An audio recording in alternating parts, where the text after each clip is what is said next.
Une référence, c'est simplement juste un autre nom, un synonyme, un alias pour un objet qui existe déjà en mémoire. Si par exemple j'ai déjà un objet, une variable de type entier qui s'appelle par exemple val et qui contient la valeur 1, je peux lui donner un autre nom, par exemple x, pour cet même endroit, cette même variable en mémoire, ça sera une référence.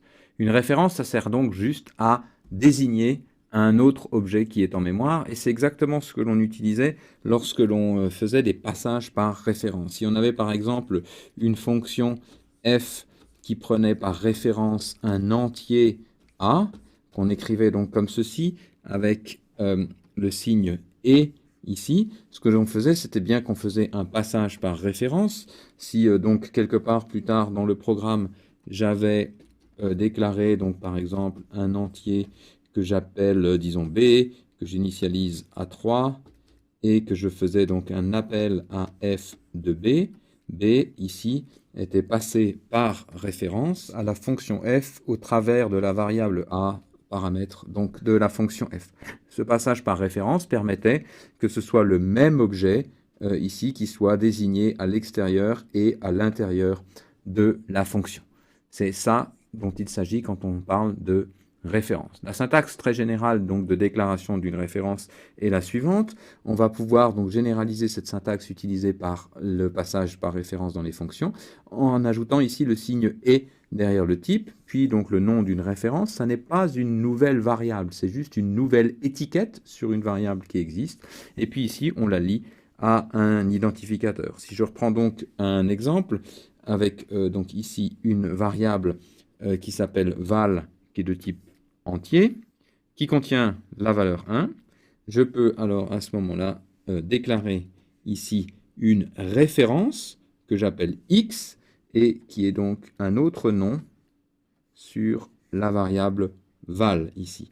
Cette déclaration, cette syntaxe ici nous donne le fait que x est un autre nom pour la variable val. Ça ne fait pas une nouvelle variable x dans laquelle je copierai val, mais ça crée un nouveau drapeau, un nouveau nom, une nouvelle étiquette pour ce qui existe déjà en mémoire, qui est la variable val. À partir de là, je peux aussi bien désigner cette variable par x que par val. Ces deux noms vont désigner la même variable. Attention donc aux confusions, aux pièges liés au fait qu'une référence n'est pas une variable, c'est juste une étiquette sur une variable. Par exemple, au piège lié au signe égal. Comparons deux bouts de code ici assez similaires, où l'on a donc une variable i qui est initialisée à 3, et où l'on a donc dans un cas une référence j qui est une référence, un alias sur i, et dans l'autre cas ici une seconde variable j. Donc, qu'est-ce qui va se passer? Dans les deux cas, nous avons une variable i qui est initialisée et qui contient la valeur 3. Dans le cas de la référence, nous avons par ailleurs, en plus, une référence j, c'est-à-dire un autre nom pour la même variable, ici donc au même endroit en mémoire.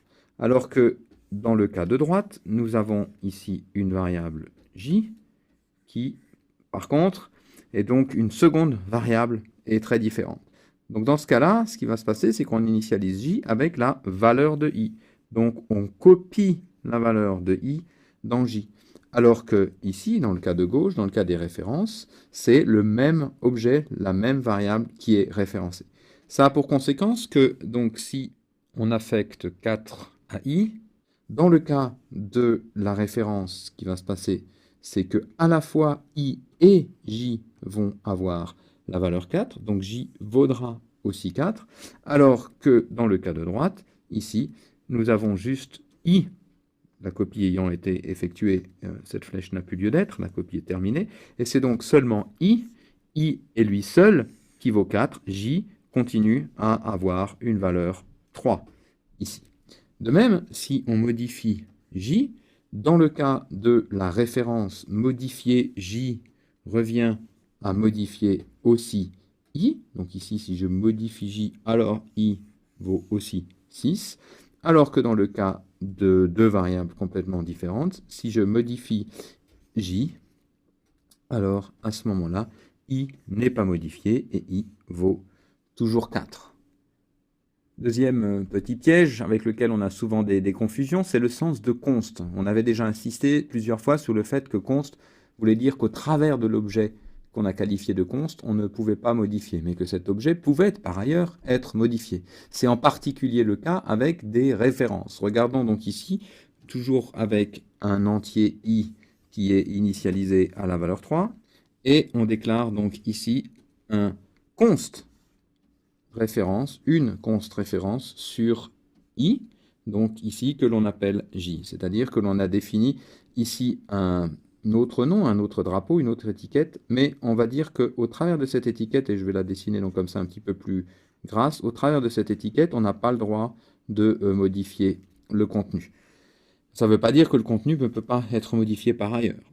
Si je veux modifier le contenu de cette même variable en mémoire qui s'appelle i et j, par exemple, donc par une affectation en voulant mettre 12, je ne pourrais pas. Cette ligne va être interdite par le compilateur. Elle est interdite parce que, ici, j est const, c'est-à-dire qu'au travers de j, je n'ai pas le droit de modifier. Mais cela n'empêche pas qu'au travers de i, je peux modifier cet espace mémoire, et j'ai tout à fait le droit de faire i égale 12, ce qui va me mettre ici 12 dans la case mémoire i, mais qui est aussi la case mémoire qui s'appelle j. Donc j ici vaut aussi 12. Donc tout ça, pour récapituler, il faut bien faire attention que le mot-clé ici, le mot réservé const s'applique à l'objet, au nom dont on parle, et pas forcément à l'objet en mémoire qui est derrière. Ça s'applique à l'objet au travers de ce nom, et non pas à l'objet en tant que tel dans l'absolu. J'ai dit dans la séquence d'introduction que les références n'étaient pas des vrais pointeurs en tant que tels, ce sont des objets assez séparés. C'est pour ça d'ailleurs qu'elles ont un nom séparé qu'on appelle références. Je voudrais donc ici insister sur les spécificités justement de ces références. La première de ces spécificités, c'est qu'une référence doit absolument toujours être initialisée. Elle désigne toujours un objet existant, alors qu'un pointeur pourrait ne pointer vers quelque chose qui n'existe pas. Donc, par exemple, ici, j'ai déclaré de nouveau une variable i de type entier, et ici, donc, je déclare une référence ri sur l'objet, la variable i, c'est-à-dire c'est un autre nom pour i, mais je ne peux pas déclarer comme ça une référence rj qui ne serait liée à aucun objet. Ceci est invalide, c'est une référence de quoi ? On ne sait pas vers quoi c'est une référence, et donc on n'a pas le droit de déclarer comme ça des références qui ne réfèrent rien, ça perdrait tout son sens. De la même façon, une référence ne peut être liée qu'à un seul objet. Ça, c'est aussi une grosse différence par rapport au pointeur. Donc je reprends notre exemple avec toujours une variable i, ici une référence ri qui référence cette variable i, et puis ici je déclare donc une autre variable j que j'initialise à 2. Eh bien, je ne peux pas utiliser RI, qui est une référence vers I, elle a déjà été utilisée, elle référence un objet I, je ne peux pas déplacer l'étiquette vers J. Si je faisais donc le dessin, j'ai la variable I qui contient une valeur, on ne sait pas laquelle, ça n'a pas été initialisé ici, et je lui ai attaché la référence RI, puis j'ai déclaré une autre variable J, que j'ai initialisé à 2, eh bien, je ne peux pas déplacer une référence comme ça. Ça n'est pas, c'est juste pas possible. On n'a pas le droit de faire ce genre de choses. Et pourtant, la ligne ici, RI égale J, compile. Elle est tout à fait licite en C++. Donc, qu'est-ce que ça fait à ce moment-là? Eh bien, revenons aux fondamentaux.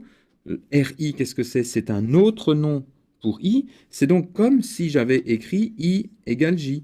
Si j'avais écrit i égale j, qu'est-ce qui se passe? Ce qui se passe, c'est que l'on recopie la valeur de j dans i, et donc ici, de la même façon, on va recopier la valeur de j dans ri. Donc ce que ça fait, cette ligne ici, ri égale j, ne veut pas du tout dire qu'on déplace l'étiquette de ri vers j, et qu'on a une autre référence vers l'objet j, mais veut dire que l'on fait une copie de l'objet j vers l'objet dont un des noms possibles est ri. La preuve, si je modifie donc la valeur de j, par exemple si je lui mets la valeur 3, alors à ce moment-là, et si j'affiche ensuite ici la valeur de i, vous allez voir que ça va afficher, si je vous encourage à tester ce programme de votre côté, vous allez voir que ça affiche 2 parce que c'est bien la valeur à laquelle on a affecté la variable qui s'appelle et à la fois i et à la fois ri.